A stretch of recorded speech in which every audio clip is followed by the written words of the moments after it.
Welcome to the weirdest corner of the coding universe, Brainfuck. It's not as crazy as it sounds. Or maybe it is.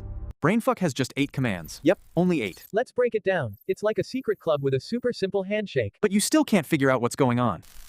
The pointer moves like a speedster, with vlut to race right and vlut to drift left. Think of it like a roller coaster ride, except you control it.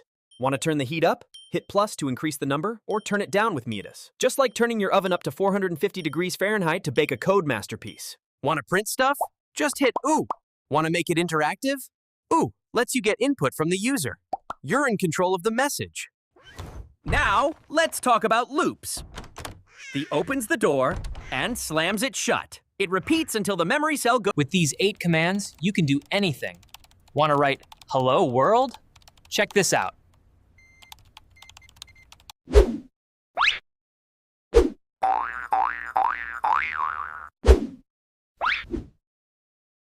Ready to try it yourself? Jump into an online Brainfuck editor and let your fingers do the magic. No capes required, but maybe a superhero costume. In just 100 seconds, you learn the weirdest, most minimalist programming language ever.